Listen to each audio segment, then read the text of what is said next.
கேரள மாநிலம் எர்ணாகுளத்தில் அவசர சங்கிலியை இழுத்து பாலத்தில் நிறுத்தப்பட்ட ரயிலை 2 பெட்டிகளுக்கு இடையே இறங்கி சரி செய்த டிடிஇக்கு பலரும் பாராட்டு தெரிவித்து வருகின்றனர். கூடுதல் தகவல்களை செய்தியாளர் சிவசபாபதி வழங்க கேட்கலாம். சிவசபாபதி, என்ன நடந்தது? தற்பொழுது அந்த பாலத்தில் நின்றிருந்த ரயிலானது சரி செய்யப்பட்டு விட்டதா? ஏன் இப்படி நடந்தது? யார் ரயிலை பிடித்து இழுத்தார்கள்? விவரங்களை பதிவு பண்ணுங்க.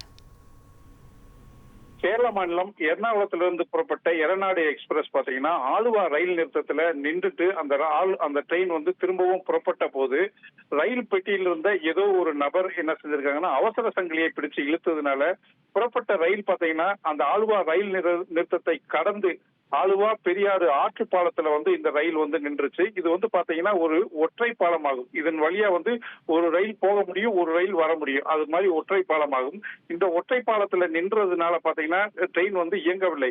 இந்த ட்ரெயினை அதாவது இந்த ட்ரெயின்ல அதாவது அந்த பெட்டியிலிருந்து இழுத்த சங்கிலி பெட்டியில கீழே இறங்கி அதை ரீசெட் செய்தால் மட்டுமே ட்ரெயினை இயக்க முடியும் என்ற சூழ்நிலையில அந்த ட்ரெயின்ல இருந்த டிக்கெட் பரிசோதகர் டிடிஆர் என்ன செஞ்சிருக்காருன்னா மற்ற டிடிஆர் சக டிடிஆர் அனுமதி பெற்று அதே மாதிரி அங்க இருந்த காவலர்கள்ட்ட அனுமதி பெற்று பாத்தீங்கன்னா 2 பெட்டிகளுக்கு இடையே அந்த நடைமேடையை அகற்றி ஆபத்தான நிலையில அந்த ரயில்ல இறங்கி அதாவது அந்த ஆற்றுப்பாலத்துல இறங்கி ரீசெட் செஞ்ச பிறகுதான் இந்த ரயில் தற்பொழுது கிளம்பி சென்று விட்டது.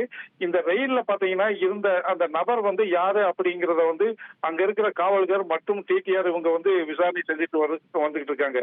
இருந்தாலும் பாத்தீங்கன்னா பயணிகளினுடைய பயணம் தடைபடாம இருக்கணும் அப்படின்னு சொல்லிட்டு தன்னுடைய உயிரையும் பொருட்படுத்தாது 2 பெட்டிகளுக்கு இவர் இறங்கி இந்த ரீசெட் செய்தது பாத்தீங்கன்னா எல்லாருடையும் ஒரு பாராட்டுகளை பெற்றிருக்குன்னே சொல்லலாம். உங்கள் தந்தி1 தொலைக்காட்சியில் யார் சனிக்கிழமை தோறும் இரவு 8 மணிக்கு காண தவறாதீர்கள்.